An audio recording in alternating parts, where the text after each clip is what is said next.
The 1989 retro video game market was back at it again for the sixth time, as invited traders were selling hundreds of retro video games and consoles on both upstairs and downstairs of the 1989 arcade bar, which was held on the 12th of December 2021. This is my second 1989 retro video game market at the making of this vlog. My first time was back in 2019, and if you want to see how it went down, just check the link shown above.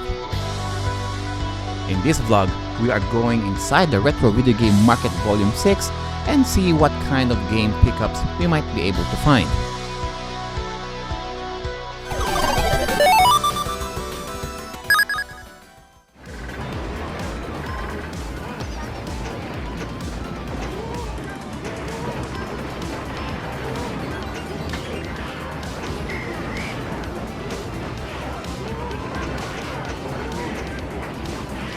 Hi, my name's Ben Campbell. 1989 is located at 22 King Street, Newtown, Sydney. We're in Sydney. You know, we'd love people to come in, have a few beers and have a few wines and chill out, play some games. Yeah, we just want people to come and enjoy the old school gaming, as we all love, you know, the old school retro gaming, yeah. My favourite thing about owning this kind of business is seeing families bring, you know, young families or slightly older families bringing their kids in to enjoy the old games. It's awesome. Due to COVID-19 running rampant during the whole year of 2020, they postponed the annual event. With health restrictions in New South Wales had dwindled down, Ben still wanted it to be safe for all of the incoming customers, meaning face masks, vaccination certificates, QR code check-ins, and hand sanitizers were still necessary.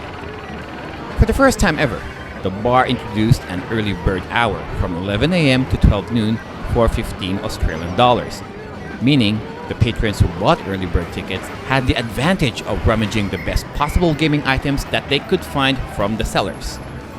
General admission started from 12 noon to 4 p.m. with an entry fee of $5. The gaming items being sold included, but were not limited to, the second generation up to the seventh generation of games, consoles, handhelds, and peripherals. Naturally, most of the games being sold were in Australian PAL region. Some unsuspecting patrons had to be very careful with what they buy because of some consoles and games being region locked. Almost all of my consoles are now region free anyway, so I was not too concerned. If there was a certain game that I am interested in, I just check online if it's compatible with mine. Aside from the PAL games, there were also Japanese games and some US games bundled respectively. The last time I was here, I bought more Sega Saturn Japanese role-playing games than expected, which I don't usually do unless they have English support. With my early bird ticket, my mindset was to find all of the US role-playing games that I can afford, buy PAL role-playing games if compatible, and only buy Japanese titles when necessary. I have to stress the word afford because I was only planning on spending less than $500. This time, I was aiming for quality over quantity. Unfortunately, my stabilizer ran out of juice, so I had to hold my camera to get the footage that I needed. It is good to mention that I already bought my stuff first before I did the video shoot. That was the point of the early bird ticket after all. It was really difficult not to buy more stuff from there. By the time we got home, there were some items that I regretted not getting. So, in that regard, we said goodbye to Ben and 1989, and now let's talk about my pickups this year from the Retro Video Game Market Volume 6. So here we are, back here at the Man Cave, and I got here all of the stuff that we got from the 1989 Retro Video Game Market Volume 6. Compared to what I got from the last time I was there, well, hey, these are all that I can afford, like I mentioned. So, let's start with these two. We got Kingdom Hearts 1 and 2 for the PlayStation 2, the greatest hits. Kingdom Hearts 1 I got for $10 and Kingdom Hearts 2 for $20. The original Kingdom Hearts was released in the West back in the year 2002. Around this time, I was preparing for college and took a short sabbatical from console gaming, so I never got to play this game despite its prestige over the years, or any of the other games in the franchise. When I saw the magazines showing off Kingdom Hearts, I was pleasantly surprised by the graphic designs coming from Squaresoft. The concept of an action RPG was not new to me, but the selling point of the game was arguably the use of famous Final Fantasy and Disney characters. 4 years later, and Kingdom Hearts 2 was released for the PlayStation 2, keeping the things that work fine and adding some more spice into it. And by that, I mean more Final Fantasy and Disney characters. The game introduces the player to a new protagonist, and eventually characters from the first game will start showing up. To be honest, the second game's tutorial was more quicker, which kinda tells me that this was for the returning fans who were already familiar with the game mechanics but not bombarding the new players with a bunch of information. Next up, we got Ragnarok DS for the Nintendo DS. And I got this baby for $30. I mentioned before that I took a sabbatical from console gaming during my college years, but I dwelled on PC gaming around the time. One of those PC games that I played was Ragnarok Online, and that game brought the development of Ragnarok DS without the massive multiplayer aspect of the PC game. The character sprites, the enemies, the level up system, and even the battle mechanics are similar to Ragnarok Online. Next up, we got Pandoras Tower for the Nintendo Wii. It's a PAL region, and what do you know it? It's completely sealed. And the seller sold me this for $90 actually. Looking at the online prices at eBay, it would usually cost you at least $100, $110 depending on where you're gonna buy it, but it's $90 completely sealed. So hey, it's a good bargain actually. Pandora's Tower is an action role-playing game for the Nintendo Wii. The player controls the main character navigating a fortress called the 13 Towers. He's tasked to save his lover from a curse that would turn her into a monster. If the girl completes her transformation, or if the main character dies, then the game is over. The game utilizes the Wii Nunchucks or the Wii Classic controller to help the main character move around, jump platforms, fight enemies, solve puzzles, and collect items with the Oraclos chain. Next up, we got the Phantasy Star Collection for the Game Boy Advance.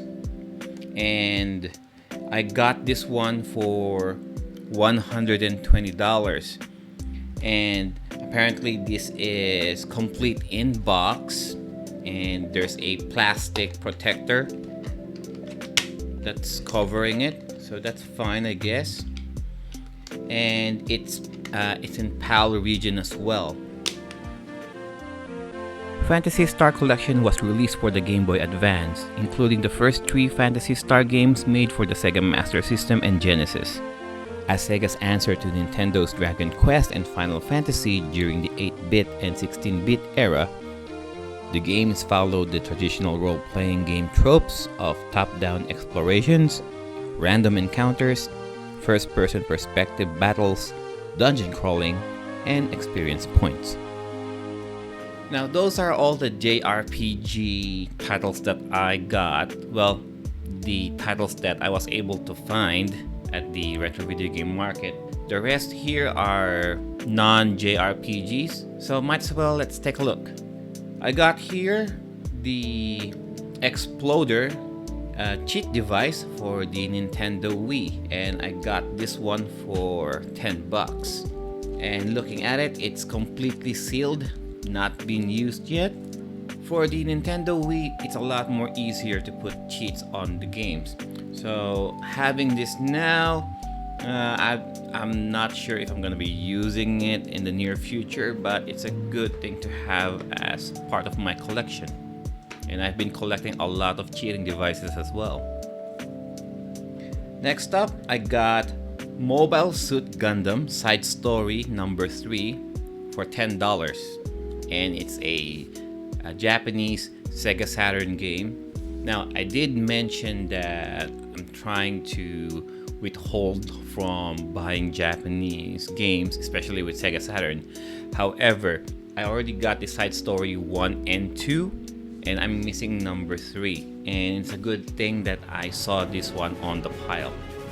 All Mobile Suit Gundam side stories, including Volume 3, are Japanese exclusives for the Sega Saturn. The game starts with someone briefing the player on the mission objective. After that, the player will be plunged to a cockpit view inside of a mobile suit or Gundam, fighting enemies as you try to complete the mission objective, assuming you know and understood what it is. All side stories took place during the earlier years of the Universal Century timeline of the original Gundam series. Speaking of Gundam, we got Dynasty Warriors Gundam 2 NTSC, and I got it for $30. This game lets you control a mobile suit or Gundam in a Musou-style third-person view, fighting hordes of enemy mobile suits. The player can choose to complete the official story mode of the Universal Century timeline or complete free missions of the After Colony timeline. The selling point of the Gundam variant for me was the fact that I am being transported to the anime's world, where I am surrounded by enemy mobile suits and trashing each one. Next up, for the PlayStation 1, we got Command and Conquer NTSC version, and as far as I can remember, the seller sold me this one for $30. The first Command & Conquer game that I was introduced to was Red Alert 2. So when I heard there was a Command & Conquer game for the PlayStation 1, I was intrigued by the concept on how it would be different from the PC original. It plays almost as fluid as the PC original, including the full motion videos and the cheesy, campy mini-scenes. It is rather weird playing the game with a PlayStation controller, so it is recommended to use the PlayStation mouse instead. The last game that we have here is Tactical Espionage Action Metal Gear Solid NTSC US, and I got it for $80. Metal Gear Solid for the PlayStation 1 is a game that reinvigorated the stealth genre to the casual and advanced players. Looking at the overall aesthetics, it is a product of its time. The player takes control of a covert agent known as Snake, as he is tasked to infiltrate a criminal organization all alone, using whatever he can find as long as he is not discovered. But every once in a while, friendlies will be talking to Snake to navigate his way. As for the peripherals go, I got here a Dreamcast VMU, and it's green, and I got it for $18. And another memory card here for the PlayStation 2 that the seller sold me for $20. I'm not sure why this is 18 and this is 20. I didn't really haggle for it, but the seller did give me a discount when I bought these. And there you have it, guys. So these are all the things that I got from the Retro Video Game Market Volume 6 from the 1989 arcade bar. I would like to extend my appreciation to Mr. Ben Campbell, the owner of the 1989 arcade bar, for hosting the Retro Video Game Market, and to all of the traders and the sellers of all of the retro video games. Thank you all so much, and I hope to see you again next year. And to all of you guys who are still watching, if you like this video, please give it a like and subscribe to this channel if you haven't already. I'll see you again soon. Bye-bye.